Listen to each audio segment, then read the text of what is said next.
dúvida enorme. Tem um paciente com paralisia cerebral que utiliza risperidona 1 miligrama uma vez ao dia. Segundo o cuidador, toma para dormir. Ele não tem controle motor e é necessário fazer 2 exos e algumas restaurações. Portanto, preciso dele mais calmo para conseguir fazer, porque ele mexe muito. Li a bula do risperidona e não vi contraindicação para benzodiazepínico, certo? Porém, bate aquela insegurança. E a dúvida é se eu peço para ele tomar o remédio que ele já toma, né? Toma uma nova dose da risperidona antes do procedimento, para ele se acalmar, ou se eu dou um midazolam para ele, que é um benzodiazepínico, que inclusive é um dos que eu mais uso aqui dentro do consultório odontológico. Ou se eu dou um midazolam para ele. Me ajuda, please! Maravilhoso. Então, quem já atendeu sabe que um paciente PC é bem padrão, né? Bem padrão esse perfil de paciente, como ele se comporta e tudo mais. E um paciente PC, deixa eu melhorar aqui minha câmera. Aí foi. Um paciente PC, Docs, qual que é o grande Paranauê? É um paciente que ele não realmente tem controle muscular. É um paciente que faz muitos movimentos involuntários. Então, geralmente, paciente cadeirante, né? Paciente que precisa de uma estabilização. É aquele paciente que a mãozinha dele tá para dentro, assim, né? Tem uma limitação motora. Quando vem para o atendimento odontológico, só toda aquela ansiedade, aquela empolgação, né? Toda aquela questão de ter saído de casa e estar no outro ambiente faz com que o paciente PC aumente um pouquinho mais essa movimentação, né? Tenha mais dificuldade ainda no controle motor. O que é importante, tá, Luciana?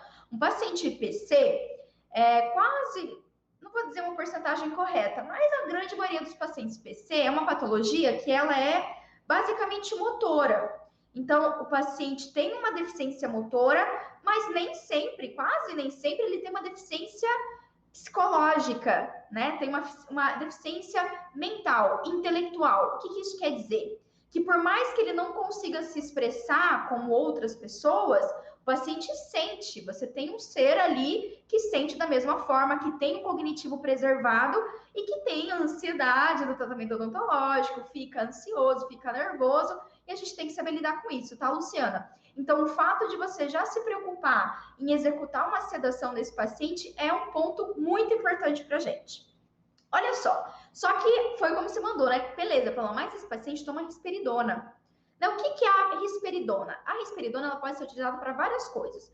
Desde ali o tratamento para esquizofrenia, para crianças com comportamento mais agitado, paciente com paralisia cerebral, e é um antipsicótico, tá? É um medicamento antipsicótico.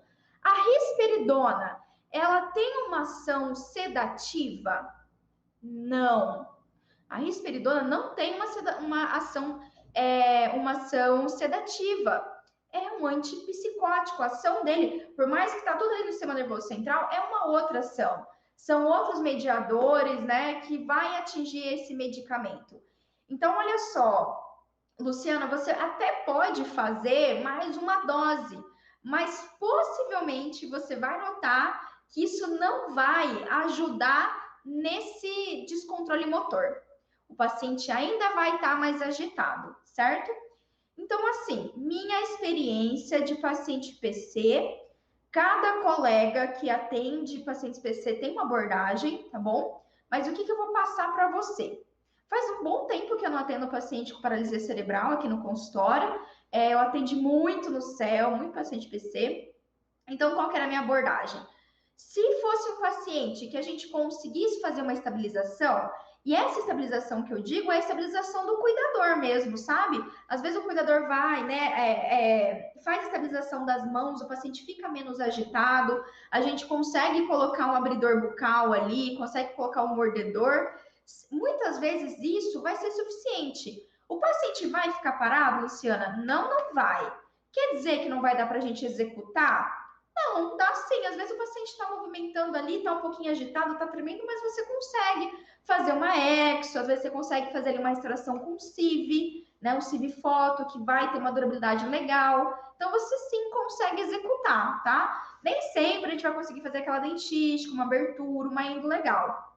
Nesse caso, a sedação é indicado? Com certeza.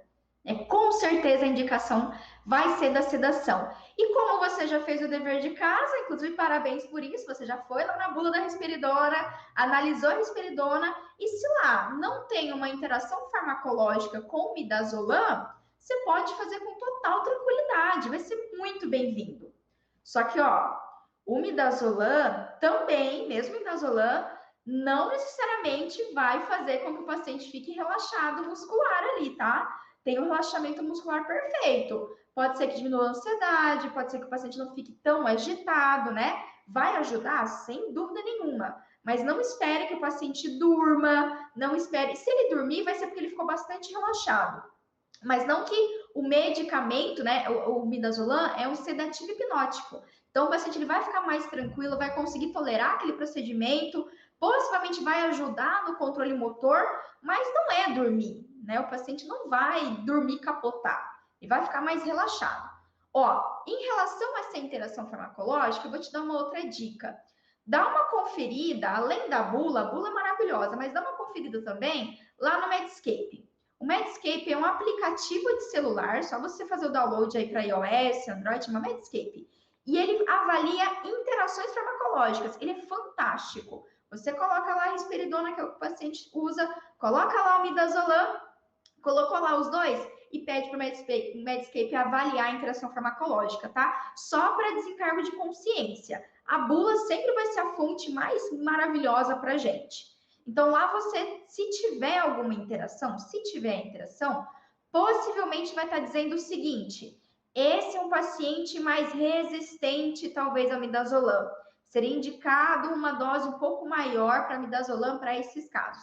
Mas você vai ter que conferir isso, tudo bem? Mas fica tranquila, se você fez o seu dever de casa, avaliou a interação farmacológica, não tem por que você ficar com medo de executar a sedação. E usa uma dose menor, usa 7,5, 15 miligramas do midazolam, né? Vai dar lindo.